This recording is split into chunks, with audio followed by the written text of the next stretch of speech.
شریف کا مہینہ ہے، اور میں چاہتا ہوں کہ آج کی جو گفتگو ہے وہ ربیع الاول کے حوالے سے اور اس مہینے کے حوالے سے آج کی گفتگو جو ہے، اس لیے میں نے اس کا انتخاب کیا۔ یاد رکھیں ربیع الاول شریف کا مہینہ ہر سال آتا ہے اور ہمیں آ کر یہ پیغام دیتا ہے اور ہمیں جوڑتا ہے، ہمیں سمجھاتا ہے اور ہمیں کہتا ہے، ہمیں یاد کرواتا ہے۔ اور ربیع الاول شریف کی ہر رات ہمیں یہ باور کراتی ہے اور یاد کراتی ہے اور ہمیں بتاتی ہے، اور ہر دن جو ہے ہمیں یہ بتاتا ہے اور پوچھتا ہے کہ اے انسان تو کیا کر رہا ہے، تیری زندگی کیسے گزر رہی ہے، تمہارے کھانے میں، تمہارے پینے میں، تمہارے چلنے میں، تمہارے اٹھنے میں، تمہارے بیٹھنے میں زندگی کا کیا نظام ہے؟ کیا جس نبی کا ہم نے کلمہ پڑھا ہے، کیا ہم اس نبی کے نظام پر چل رہے ہیں یا اس سے مختلف ہماری زندگی گزر رہی ہے؟ اگر تو ہم اپنے نبی کے نظام پر چل رہے ہیں تو سمجھ لیں کہ آپ کی زندگی کامیاب ہے، فلاح والی زندگی ہے، برکت والی زندگی ہے۔ اور اگر آپ اس سے الگ چل رہے ہیں تو پھر سمجھ رہے ہیں کہ آپ کامیاب نہیں ہیں، آپ کی زندگی فلاح والی نہیں ہے۔ کیونکہ آپ دیکھ رہے ہیں کہ میرے آقا نبی کریم صلی اللہ علیہ وسلم جب دنیا میں تشریف لائے تو حضور کی آمد سے ہر طرف بہار ہو گئی، بہار آ گئی، اور وہ لوگ جو بتوں کو پوجتے تھے اور ایک دوسرے کے خون کے پیاسے تھے، جن کے پاس زندگی کا کوئی نظام نہیں تھا، جن کے اوپر کوئی حکومت کرنا بھی پسند نہیں کرتا تھا، اور وہ لوگ پڑا ہوا خون جو ہے اس کو بھی چاٹ لیتے تھے۔ اور آپ نے سنا ہوگا کہ اس دور میں بچیوں کو زندہ درگور کر دیا جاتا، بچیوں کو زندہ دفن کر دیا جاتا۔ اللہ، میرے نبی نے آ کے عورت کو مقام عطا فرمایا، بیٹیوں کو مقام دیا اور ماؤں کو مقام عطا فرمایا، ورنہ عورتوں کو سرے بازار بیچ دیا جاتا۔ تو جن کے اندر قتل و غارت گری اگر شروع ہو جاتی تو صدیوں تک یہ سلسلہ چلتا ہے۔ قبیلے اور ایک قبیلے کے دوسرے قبیلے کے ساتھ وہ قتل و غارت گری کا سلسلہ شروع ہوا ہے تو پھر صدیوں تک یہ سلسلہ آگے چلتا رہتا۔ وہی لوگ جب میرے آقا نبی کریم صلی اللہ علیہ وسلم کے قدموں سے لپٹے اور حضور کے ہوئے، اور آج دنیا ان کو صحابہ کرام رضوان اللہ علیہم اجمعین کے نام سے یاد کیا جاتا ہے۔ بے شک آپ کے سامنے ان کی زندگی ہے۔ تو حضرات گرامی، صحابہ کرام نے نبی کریم محمد مصطفیٰ صلی اللہ علیہ وسلم سے محبت کا ایک درد جو ہے وہ ہمیں دیا۔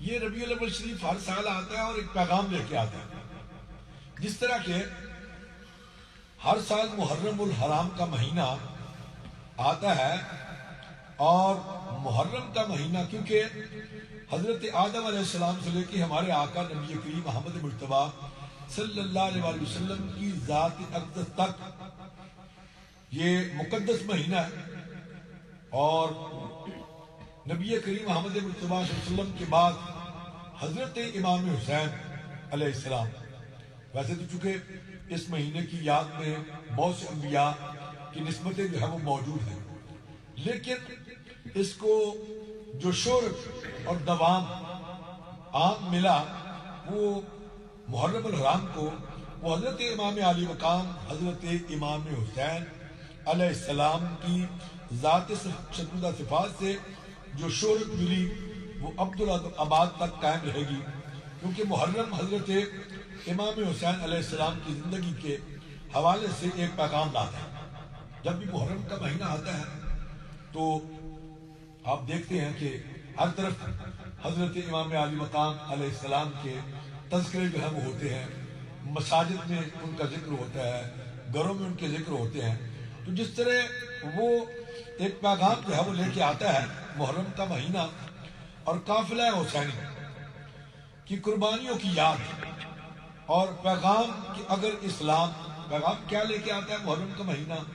کہ اگر اسلام اور دین کے خلاف، اسلام اور دین کے خلاف اور سنت نبی اور پیغام رسول کے خلاف، سنت نبی اور پیغام، یعنی میرے آقا جو دین لے کے آئے، جو اسلام لے کے آئے، جو پیغام لے کے آئے، جو نظام لے کے آئے، اس نظام کے خلاف اگر کوئی نظام آتا ہے یا کوئی پیغام آتا ہے، کوئی دین آتا ہے، تو پھر حضرت امام عالی مقام نے ہمیں بتایا کہ اس کے سامنے پھر ڈٹ جانا ہے۔ اللہ، اس طرح کی حضرت خواجہ معین الدین چشتی اجمیری نے فرمایا کہ شاہ است حسین بادشاہ است حسین، دین است حسین دین پناہ است حسین، شاہ است حسین بادشاہ است حسین، دین است حسین دین پناہ است حسین، سرداد نہ داد دست، سرداد نہ داد دست در دست یزید، حقا کے بنائے لا الہ است حسین۔ تو حضرت امام علی مقام نے پیغام کیا دیا کہ اگر کوئی ایسا نظام آئے تو اس کے سامنے ڈٹ جانا ہے، اور اس کے لیے اگر تمہیں اپنا گھر بار، کنبہ قبیلہ، مال و متاع، دوست احباب، رشتہ دار، حتیٰ کہ اپنی جان اور اپنے بچے بھی قربان کرنے پڑے تو کوئی حرج نہیں، وہ بھی قربان کر دیے جائیں گے، لیکن دین پہ حرف نہیں آنے دیا جائے گا، اور جو میرے مصطفیٰ صلی اللہ علیہ وسلم دین اور اسلام لائے اور اس پر کوئی آنچ نہیں آنے دی جائے گی۔ سبحان اللہ۔ یہ پیغام ہے حضرت امام علی مقام جو محرم کے مہینہ ہمیں آ کے دیتا ہے، تو کہ اگر گھر بار جاتا ہے تو کوئی حرج نہیں، خیموں کو آگ لگتی ہے تو لگے، کوئی حرج نہیں، اور اگر شیر خوار بچوں کو پیاسا قربان کرنا پڑتا ہے تو کر دیں گے، اپنے آپ کو اور گھر بار والوں کو اگر کھانا پینا بند کرنا پڑتا ہے اور ان پر پانی جو ہے بند کر دیا جاتا ہے تو کوئی حرج نہیں، برداشت کریں گے، اور ایک ایک کر کے سب کو اگر قربان کرنا پڑا تو سب کو قربان کریں گے، مگر کملی والے آقا کے دین پہ، کملی والے کی شریعت پہ اور کملی والے آقا کے نظام پہ اگر کوئی آنچ آتی ہے تو وہ کسی صورت بھی قبول نہیں کریں گے، اور ہر چیز قبول کر لیں گے، ہر طرح کی قربانی قبول کر لیں گے، مگر اس دین اور اس نظام میں حرف نہیں آنے دیں گے۔ میں سوچتا ہوں کہ وہ تو جنت کے سردار تھے، میرے آقا ان کے بارے میں ارشاد فرمایا جنت کے سردار تھے، میرے نبی کے شہزادے تھے، ان کو تو کسی چیز کی ضرورت نہیں تھی، پھر ان کو پیاسا رہنا پڑا، بچوں کو قربان کرنا پڑا، تو جب میں گہرائی میں گیا تو پتہ چلا کہ ان کی تربیت اس لحاظ سے کی جا رہی تھی اور اس لحاظ سے کی گئی تھی۔ ایک دفعہ میرے آقا نبی کریم محمد مصطفیٰ صلی اللہ علیہ وسلم نے اپنی زبان اثر حضرت امام حسین علیہ السلام کے منہ میں ڈالی، حضرت امام حسین علیہ السلام اس کو چوس رہے ہیں، چوستے رہے، حتیٰ کہ ان کا دل بھر گیا، ان کا پیٹ بھر گیا، ان کی پیاس بجھ گئی، کیونکہ یہ اس چیز کی تیاری کروائی جا رہی تھی کہ اگر 2 دن 10 دن 15 دن مہینہ بھی اگر بھوکا اور پیاسا رہنا پڑے تو کوئی فرق نہیں پڑے گا۔ تو یہ میں اس تفصیل میں آگے نہیں جانا چاہتا۔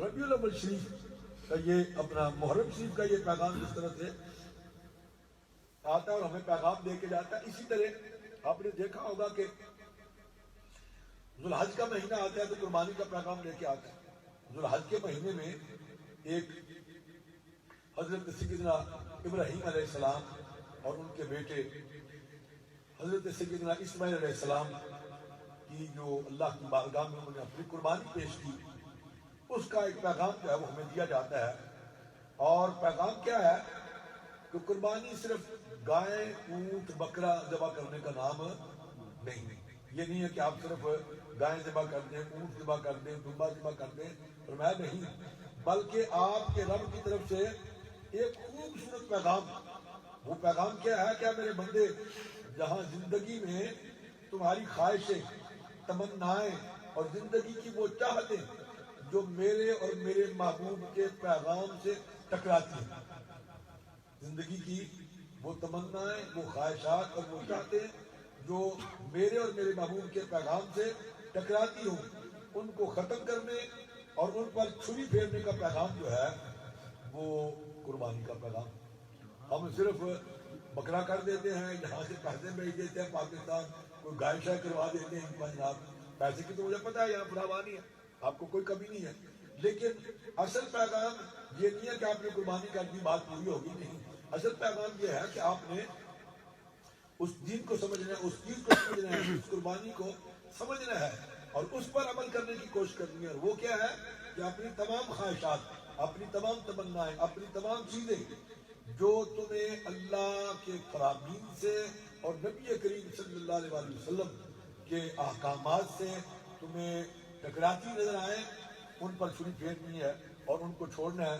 یعنی اپنی خواہشات اور دنیاوی تمنائیں اپنے رب کے سامنے جو بات اور جو عمل اللہ تعالیٰ اور اس کے رسول صلی اللہ علیہ وسلم کے ارشادات سے ٹکراتا ہے اور جس سے تیرا رب خوش نہیں، اس پر چھری پھیرنے کا نام یہ قربانی ہے۔ اور فرمایا کہ ان ساری چیزوں کو تم نے قربان کرنا ہے۔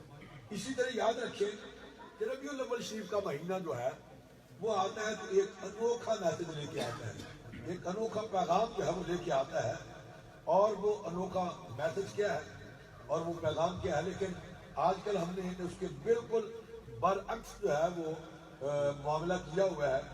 اصل پیغام یہ ہے کہ اے لوگو، اے میرے امتیو، اے میرے غلاموں، تم کیا کرو، اپنے من کو سجاؤ، اپنے اندر کو سجاؤ۔ لیکن ہم کیا کرتے ہیں؟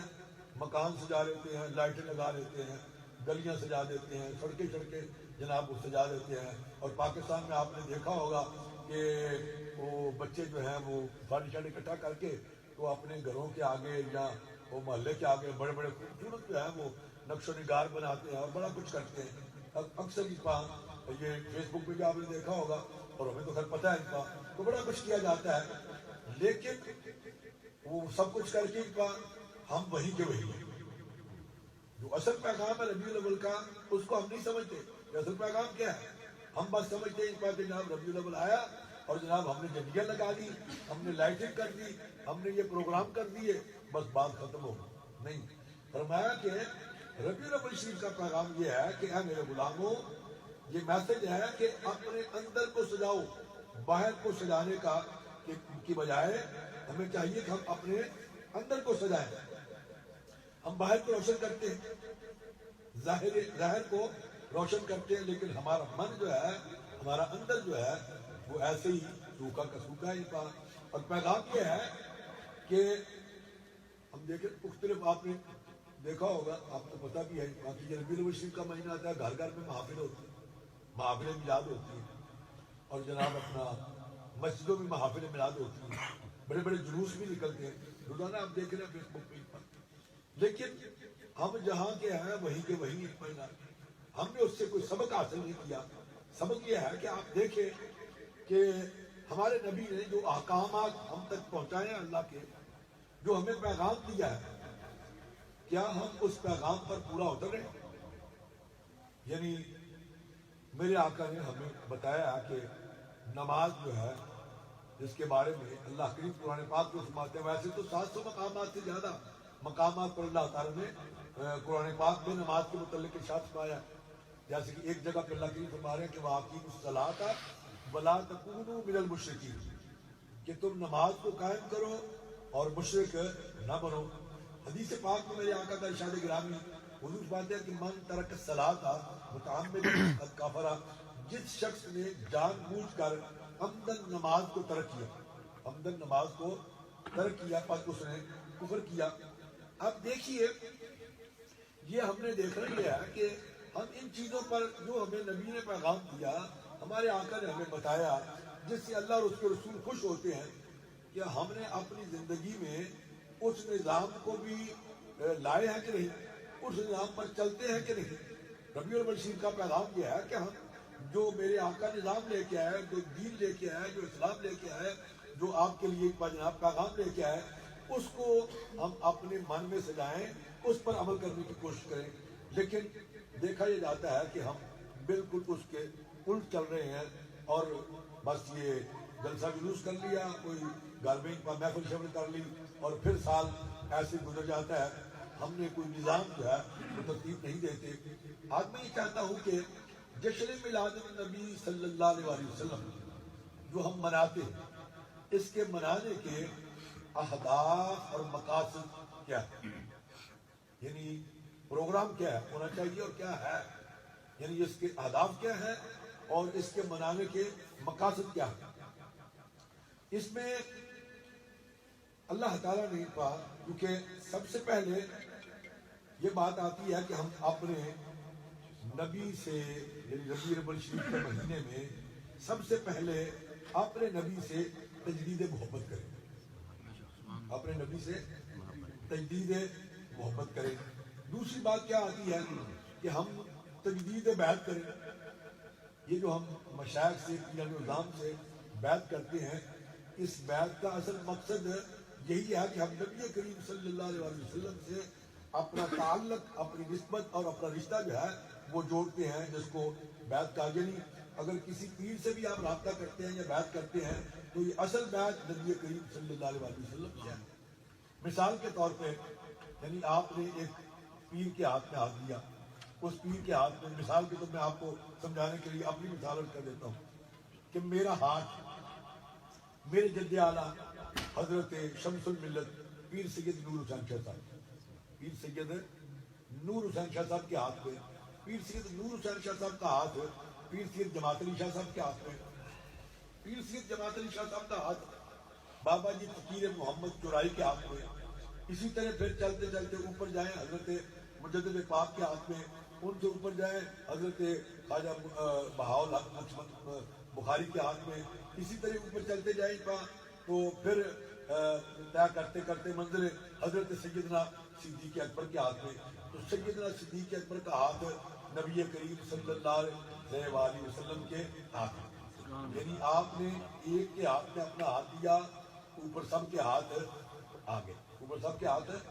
تو یہ جو تجدید بیعت ہوتی ہے، یعنی سال کے بعد ہم دیکھیں تجدید بیعت کریں، کیونکہ یہ بیعت اصل میں نبی کریم صلی اللہ علیہ وسلم کے نام ہے. تو تجدید بیعت کریں اور تجدید عہد وفا کریں. ربیع الاول کے مہینے میں تجدید عہد وفا کریں کہ ہم اپنے نبی کے جو احکامات ہیں، جو پیغام ہیں، جو پروگرام ہے، جو نظام ہے، اس پر کتنا پورا اتر رہے ہیں، اس پر پورا اتر رہے ہیں کہ نہیں اتر رہے ان پر. تو یہ تجدید عہد وفا کرے. اور پھر اس سے آخری بات جو ہے کہ حضور کی سیرت طیبہ اور حسن اخلاق، اس پر عمل کرنے کی کوشش کریں. ہم دیکھیں کہ کیا ہماری زندگی حضور کی سیرت مطہرہ اور جو حضور کا حسن اخلاق ہے اس کے مطابق گزر رہی ہے کہ نہیں. اور اگر ہماری زندگی سیرت طیبہ کے مطابق نہیں ہے، جس سے میرے نبی خوش ہوتے ہیں، میرے آقا خوش ہوتے ہیں، اللہ خوش ہوتے ہیں، اللہ کے رسول خوش ہوتے ہیں، تو اگر ہماری زندگی میں وہ اس کا فقدان ہے یا وہ کمی ہے تو سمجھ لیں کہ ربیع الاول شریف سے آپ نے کچھ حاصل نہیں کیا. ربیع الاول شریف سے آپ نے کچھ حاصل نہیں کیا. اب میں اس کو مختصر ان کے حوالے سے عرض کرتا ہوں. سب سے پہلے میں نے کیا عرض کیا؟ تجدید محبت. کیا ہے؟ یعنی حضور سے، اپنے نبی سے اپنی محبت کی تجدید کریں کہ ہمارے دل میں اپنے آقا کا مقام کتنا ہے، محبت کتنی ہے، یہ ہمیں دیکھنا ہے. اور اگر جناب جو پچھلے سال تھی اس سال بھی اگر وہی ہے تو پھر تو کچھ نہ حاصل کیا آپ نے. یعنی جتنی محبت پچھلے سال تھی، میں اس سلسلے میں کل بھی کسی جگہ میں نے یہ بات عرض کی تھی کہ میرے خیال آپ کے گھر میں شاید بات عرض کی تھی کہ ایک بندہ جو ہے وہ آیا میرے پاس اور اس نے کہا کہ جناب پچھلے سال، یہ 2-3 سال پہلے کی بات ہے، کسی جگہ پہ میں نے گفتگو کرتے ہوئے یہ بات کہی ہوگی تو اس نے سن کے پھر اس نے مجھے یہ بات کہی کہ جناب آپ نے فلاں جگہ پر بات کرتے ہوئے یہ بات کہی تھی. تو میں نے اسی وقت یہ نیت کر لی تھی، کہ میں نے اپنی زندگی میں تبدیلی لانی ہے. اور سب سے پہلے اس نے کہا کہ ایک تو میں نے اسی وقت یہ نیت کی کہ میری داڑھی نہیں تھی، میں نے نیت کر لی کہ میں نے آج کے بعد داڑھی جو ہے وہ رکھنی ہے، اور اس ربیع الاول شریف میں اپنے آقا کو داڑھی کا نذرانہ جو ہے وہ پیش کر رہے ہیں۔ داڑھی کا، جیسے کہ آج ایک بیٹی کا ٹیلی فون آیا، اس نے کہا جی میں حضور کی بارگاہ میں جب جانا تھا، پروگرام بن گیا کہ میں نے جانا ہے، تو پھر میں نے کثرت سے درود پاک پڑھنا شروع کر دیا۔ اس نے کہا جب میں وہاں پہنچی تو 30 لاکھ درود پاک میں نے جمع کر کے پڑھ کے اپنے آقا کی بارگاہ میں نذرانہ پیش کیا۔ ٹھیک ہے کہ اب ہم کوشش یہ کرتے ہیں، جن کے پاس پیسہ نا وہ تو یہ کہ ہزار چکر لگاتے ہیں، ہزار روپے کی چکر لگاتے ہیں، لیکن صرف چکر ہی لگاتے ہیں، یہ نہیں دیکھتے کہ بھائی ہماری زندگی میں کوئی تبدیلی بھی آئی ہے کہ نہیں، یعنی جو پچھلے سال تھے کیا وہی کے وہی ہیں یا اس میں کوئی تبدیلی آئی، یعنی اگر ہم نماز نہیں پڑھتے تو کیا نماز کے ہم پابند ہوئے ہیں کہ نہیں، اگر ہم روزہ نہیں رکھتے تھے کیا ہم روزہ رکھنے کے پابند ہوئے ہیں کہ نہیں، اگر ہم کسی کا حق مارنے والے تھے تو کیا ہم نے وہ عادت چھوڑی ہے کہ نہیں، اگر کسی کا ہم نے دینا ہے تو کیا ہم نے اس کی ادائیگی جو ہے وہ کر دی ہے کہ نہیں، کیونکہ اگر کسی کا ایک پیسہ یا ایک روپیہ آپ کو دینا ہوگا تو قیامت کے دن 750 مقبول نمازیں جو ہیں وہ آپ کی اس شخص کے کھاتے میں، اس کے نامہ اعمال میں ڈال دی جائیں گی، اس کو دے دی جائیں گی۔ تیرا تصور میرا تصور، آستانہ علی علی پور سیدہ شریف، ماشاءاللہ۔ فلا وربک لا یؤمنون حتی یحکموک فیما شجر بینہم، اے میرے محبوب مجھے قسم ہے تمہارا رب ہونے، ذرا انداز اختیار فرمایا۔ دیکھیے اللہ کریم نے جو انداز اختیار فرمایا وہ قابل توجہ ہے۔ رب تو ساری کائنات کی، ساری مخلوق کا ہے، ساری مخلوق کو پالنے والا ہے، ساری مخلوق کو عطا فرمانے والا ہے، لیکن اللہ کریم کیا فرما رہے ہیں؟ فلا وربک، مجھے قسم ہے تمہارا رب ہوگا۔ یہ لوگ مومن نہیں ہو سکتے، یہ لوگ مومن نہیں ہو سکتے جب تک آپ کو اپنے معاملات میں، اپنے مسائل میں اپنا حاکم اور سردار تسلیم نہیں کر لیتے، اس وقت تک ان کا ایمان کامل نہیں ہو سکتا۔ اللہ اکبر۔ دوسرے مقام پر اللہ کریم فرماتے ہیں کہ النبی اولا بالمؤمنین من انفسہم، النبی اولا بالمؤمنین من انفسہم، یہ نبی مومنوں کی جانوں کا ان سے زیادہ مالک، مومنوں کی جانوں کا ان سے زیادہ مالک ہے، یا یہ بھی دوسرے لفظوں میں کہ مومنین حضور نبی کریم صلی اللہ علیہ وسلم کو اپنی جانوں سے بھی زیادہ قریب سمجھتے ہیں، یا جانوں سے بھی زیادہ پیارا سمجھتے ہیں، جانوں سے بھی زیادہ پیارا سمجھتے ہیں، قریب سمجھتے ہیں۔ اور حدیث پاک میں میرے آقا کا ارشاد گرامی حضور فرماتے ہیں کہ لا یؤمن احدکم، لا یؤمن احدکم حتی اکون احب الیہ من والدہ وولدہ والناس اجمعین۔ حضرت انس سے روایت ہے، قال قال رسول اللہ صلی اللہ علیہ وسلم لا یؤمن احدکم حتی اکون احب الیہ من والدہ وولدہ والناس اجمعین۔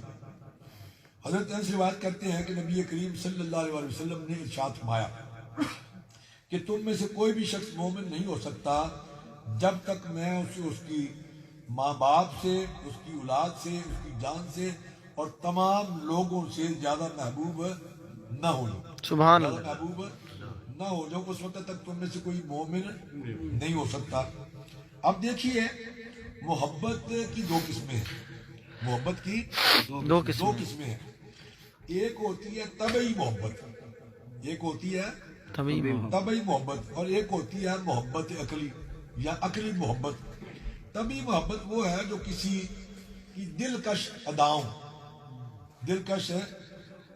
کسی کی گفتار، کسی کی رفتار، کسی کی حرکات و سکنات، یا کسی کی خوبصورتی یا کسی کا حسن دیکھ کر، یا کسی اور بات سے، کسی ایسی ادا سے، کسی بات سے متاثر ہو کر بندے کے دل میں پیدا ہو جاتی ہے، اور یہ محبت اختیاری نہیں، یہ محبت اختیاری یعنی کسی کے اختیار میں نہیں، خود ہی کسی کی اداؤں سے پیار ہو جاتا ہے، کسی کے حسن سے پیار ہو جاتا ہے، کسی کی خوبصورتی سے پیار ہو جاتا ہے، اس طرح سے مختلف چیزیں جو ہیں ان کی وجہ سے کسی سے بھی اگر محبت ہو جاتی ہے تو یہ طبعی محبت کہلاتی ہے۔ اور اس آیت کریمہ میں یہ محبت مراد نہیں، طبعی محبت مراد نہیں، کیونکہ اللہ تعالیٰ اور اس کا رسول صلی اللہ علیہ وآلہ وسلم کسی ایسی چیز کا حکم ارشاد نہیں فرماتے جو انسان کی استطاعت سے باہر ہو، انسان کی استطاعت سے باہر ہو، کیونکہ اللہ کریم فرمایا کہ لا یکلف اللہ نفسا الا وسعها، یعنی جو تمہارے دائرہ اختیار میں نہیں اس کا حکم اللہ کریم نہیں فرماتے۔ اور ایک ہے طبعی محبت، طبعی محبت جیسے کہ حضرت عمر فاروق رضی اللہ تعالیٰ عنہ، حضور ان سے پوچھتے ہیں کہ اے عمر فاروق، تم ذرا اپنی ذات میں جھانک کر دیکھو کہ تمہارے دل میں ہماری کتنی محبت ہے۔ تو حضرت عمر فاروق نے بڑی صاف گوئی سے عرض کی کہ یا رسول اللہ صلی اللہ علیہ وآلہ وسلم، میرے دل میں اپنے گھر والوں کی محبت بھی ہے، مال و متاع کی محبت بھی ہے، اور اپنی جان کی محبت بھی ہے، اور اس کے ساتھ آپ کی محبت بھی ہے۔ اللہ اکبر۔ تو میرے آقا نبی کریم صلی اللہ علیہ وآلہ وسلم نے ارشاد فرمایا کہ لا یؤمن احدکم حتی اکون احب الیہ من نفسہ، تم میں سے کوئی شخص مومن نہیں ہو سکتا جب تک میں اس کی جان سے بھی پیارا نہ ہو جاؤں۔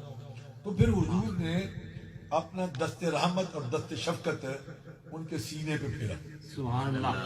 حضور نے فرمایا اب دیکھو، عرض کرتے ہیں کہ یا رسول اللہ باقی ساری محبتیں ختم ہو گئی، ساری محبتیں ختم ہو گئی ہیں، صرف میری اپنی ذات کی محبت جو ہے وہ باقی رہ گئی ہے، اس کے ساتھ آپ کی محبت بھی ہے۔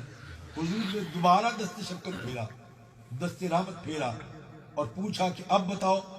عرض کی یا رسول اللہ ساری محبتیں، دنیا کی محبتیں، اولاد کی محبت، مال کی محبت، جان کی محبت، تمام محبتیں ختم ہو گئی ہیں، صرف آپ کی محبت باقی رہ گئی، آپ کی محبت باقی رہ گئی۔ سبحان اللہ، اللہ اکبر۔ نعرہ تکبیر، نعرہ رسالت، نعرہ حیدری، فیضان حضور امیر ملت، جانشین حضور امیر ملت، حضور قبلہ عالم پیر سید منور حسین شاہ صاحب جماعتی۔ تو عرض کی کہ یا رسول اللہ اپنی ذات کی محبت جو ہے وہ بھی دل سے نکل گئی، اب صرف آپ کی ذات کی محبت تمام تر شان محبوبی کے ساتھ میرے دل میں باقی رہ گئی، میرے دل میں باقی رہ گئی ہے، اور میں محسوس کر رہا ہوں کہ اپنی جان آپ پر قربان کر دینا میرے لیے اب کچھ مشکل نہیں رہا، آپ پر اپنی جان قربان کر دینا میرے لیے کوئی مشکل بات نہیں رہی۔ اب تو یہ حال ہے کہ جدھر دیکھتا ہوں ادھر تو ہی تو ہے، سبحان اللہ، جدھر دیکھتا ہوں ادھر تو ہی تو ہے۔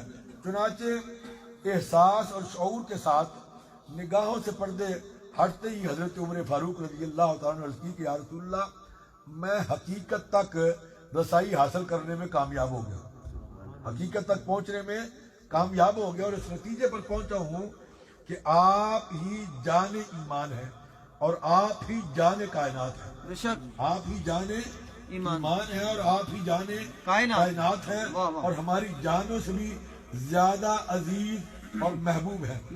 آپ ہی اس بات کی حقدار ہیں کہ سب سے زیادہ اور سب سے بڑھ کر چاہے جائیں، اور سب سے زیادہ محبت آپ سے کی جائے، سب سے زیادہ محبت آپ سے کی جائے۔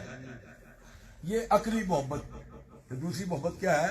یہ عقلی محبت ہے۔ پہلی میں نے عرض کی نا، پہلی محبت کون سی تھی؟ طبعی محبت جو از خود ہو جاتی ہے، طبعی محبت وہ جو از خود ہو جاتی ہے۔ یہ عقلی محبت اتنے پتر بیٹھا رہو تے آرام نہ چڑھ دے کم گل جی گفتگو پاس دھیان چڑھ دینا، اسپیک کیوں کرتا پیا، جی گفتگو کرنا پیا وہ دھیان نال سماعت کری، بس اپنے دل سے سماعت سے بہ جاؤ۔ سبحان اللہ۔ پہلی بات میں نے کیا کی تھی، باتیں یاد بھی رکھیں گے نا، طبعی محبت، اور دوسری کون سی؟ عقلی محبت۔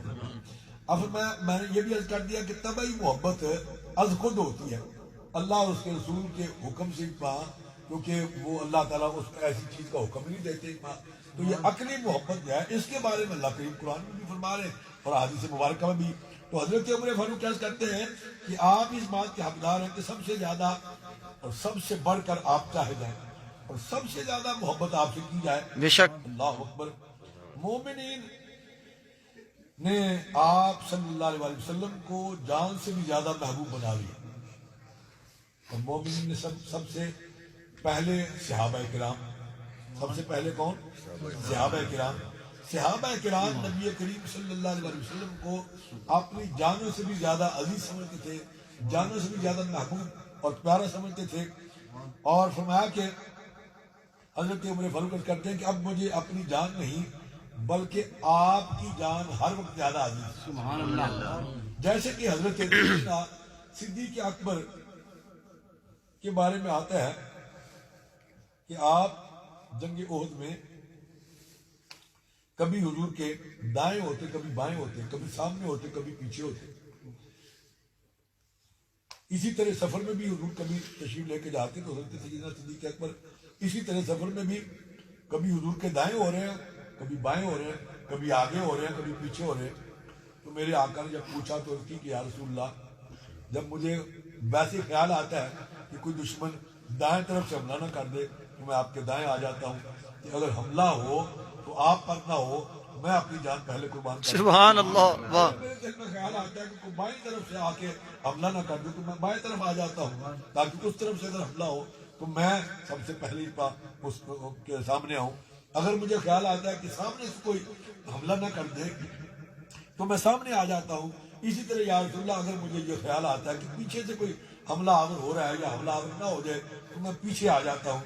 تو اس طرح سے صحابہ کرام نے, اور بھی بہت سی مثالیں ہیں, صحابہ کرام نے اپنے آقا مولا حضور نبی کریم صلی اللہ علیہ وسلم سے محبت کا یہ پیغام ہمیں بتایا کہ کس طرح سے اپنے آقا سے محبت کرنی ہے. اور اس پر سرکار دو عالم صلی اللہ علیہ وسلم نے انہیں یہ مدعا سنایا حضرت عمر فاروق کو کہ اب تمہارا ایمان مکمل ہو گیا. سبحان اللہ. اب تمہارا ایمان والذی انزل علیک الکتاب لانت احب الی من نفس التی بین جنبی. حضرت عمر فاروق نے جب یہ عرض کی کہ یا رسول اللہ, اب آپ بھی مجھے دنیا کی ہر چیز سے محبوب اور پیارے ہیں, حتیٰ کہ مجھے اپنی جان سے بھی پیارے ہیں, بین جنبی جو کہ میرے دونوں پہلو میں ہے. تو میرے آقا نے فرما دیا الآن یا عمر, اے عمر فاروق, اب تمہارا ایمان کامل ہوا, اب تمہارا ایمان کامل ہوا.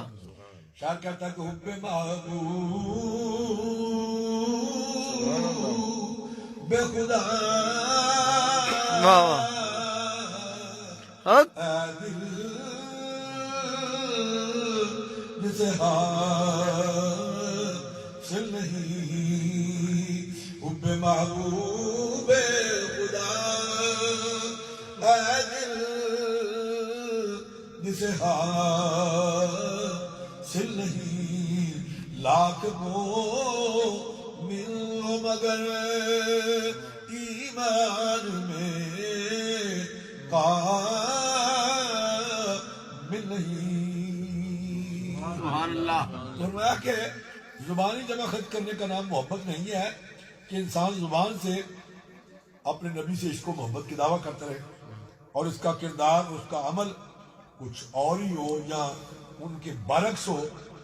ظاہری طور پر تو ہم یہ دعویٰ کریں کہ ہمیں اپنے نبی سے بڑی محبت ہے, بڑی عقیدت ہے, بڑا پیار ہے, لیکن ہم ان کے جو احکامات ہیں ان کی مخالفت کر رہے ہیں اور اس سے الگ چل رہے ہیں. تو فرمایا کہ یہ کوئی محبت نہیں ہے. اس کا کردار, اس کا عمل اور اس کے برعکس ہو تو محبت کے کچھ ضابطے, آداب اور تقاضے ہوتے ہیں. محبت کے کچھ ضابطے, کچھ آداب اور تقاضے ہوتے ہیں جنہیں ملحوظ رکھنا بہت ضروری ہے, وگرنہ دعوے جو ہیں وہ جھوٹے ہوں گے اور دعوے دار جو ہے وہ جھوٹا اور کاذب قرار دیا جائے گا. اب دیکھیے محبت کی علامات, محبت کی علامات بھی ہیں. حضور نبی کریم صلی اللہ علیہ وسلم کے ساتھ محبت کی دو علامات ہیں. ایک طبی محبت جس کا میں نے پہلے کیا, اس کی بھی علامات ہیں, لیکن اس وقت کیونکہ وہ موضوع سخن نہیں ہے, اس میں بات نہیں ہو رہی. اسی وقت اگر کوئی موقع ہوا تو پھر اس کے بارے میں بھی انشاءاللہ عرض کروں گا. اس وقت کیونکہ اس حوالے سے گفتگو ہو رہی ہے تو نبی کریم صلی اللہ علیہ وسلم سے محبت کی دو علامات ہیں. پہلی علامت یہ ہے کہ عاشق